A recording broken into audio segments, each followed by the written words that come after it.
wanted to take some time and kind of explain what that looks like for each group. So first off, we're going to have K through 5th in here this week. And then from there, that room should get cleared by June 1st. And so then the 3rd through 5th will move in there.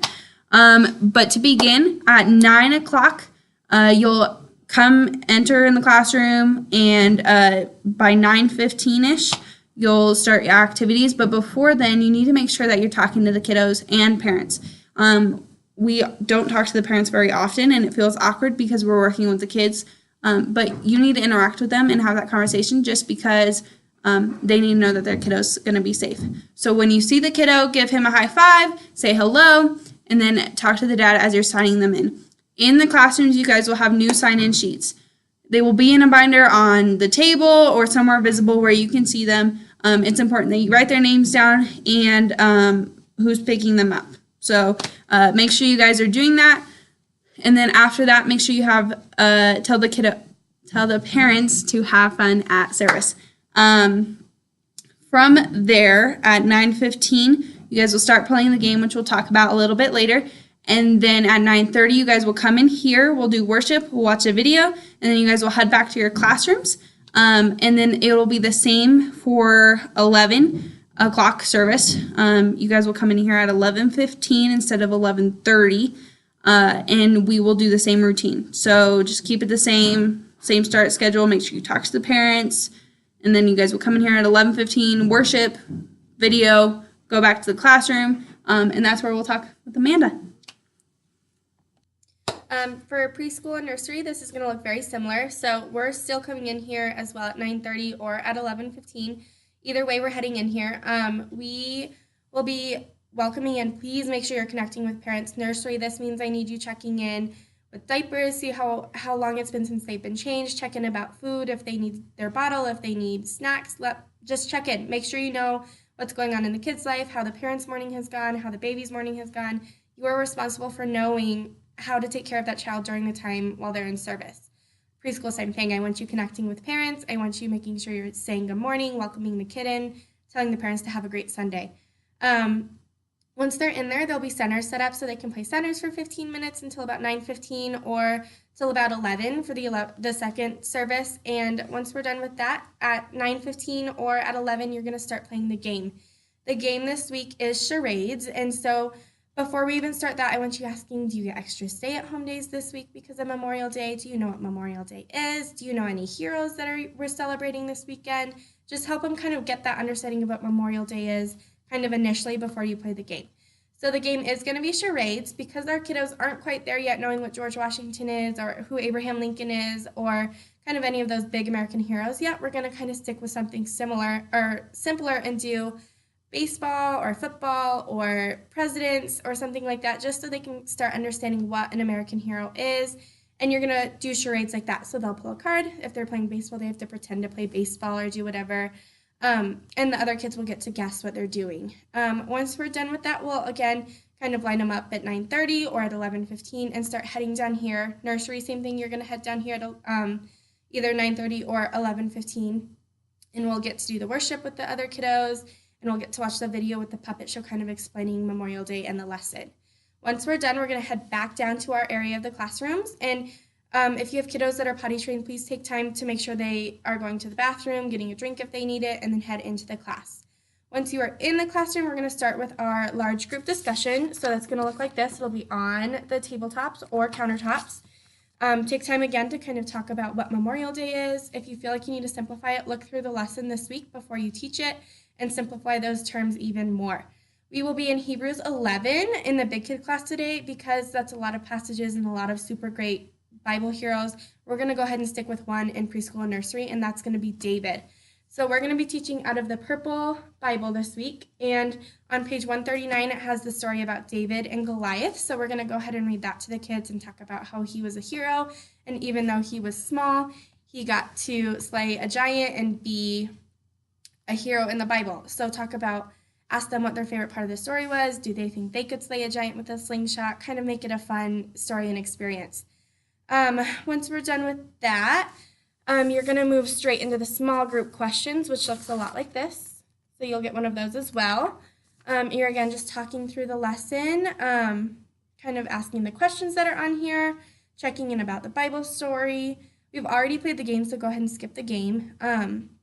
Once you're done with that, please make sure you're praying with the kids. Talk about how we read out of the True Bible today and about how we should be thankful for it, and talk about how it's important to be praying to God. Make it simple so that they can pray too. Have them repeat after you. Nursery, it's going to look similar. You're not going to read out of the Purple Bible. You're going to have a big book this week about the story of David, so you're going to take time to read that with them. Again, pray with them, kind of let them hear what it sounds like to pray.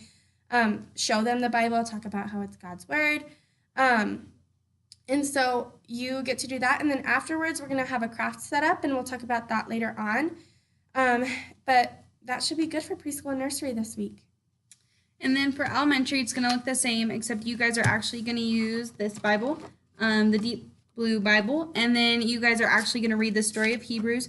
And in there is mentioned of Abraham, Jonah, I think, is mentioned, Enoch is mentioned. There's tons of different heroes. And so you guys can take a second and explain them, but they're pretty much explained in it. So feel free to not explain at all, and they'll be okay. They'll understand.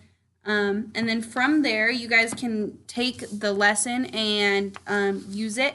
It's going to have like a little script for you. So it's pretty simple, and you can just read it or study it ahead of time and then go off of your own knowledge of it.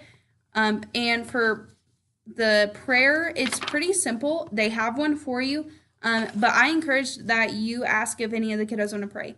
If they're learning already in pre-K that it's important to pray and that they're having the opportunity to, by this time they should be able to do it.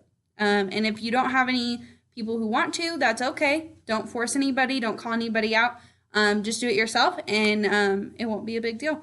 The only difference is that 3 through 5 will have a different small group lesson, and so you guys will be playing the charades game with actual American heroes, because by that age they will know them.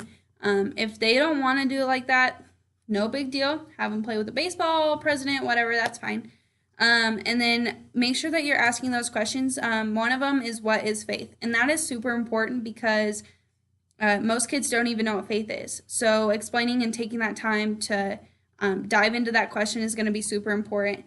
And same with the kindergarten questions as well. Those questions are the same except in their language. So make sure that you guys take time and actually spend some time on those questions. You will have time, so don't stress out about that. By the time you're done with that, you're going to go into craft. And in craft today, they're going to be making American wreaths. And so it's just going to be stars, red and blue stars around the paper plate.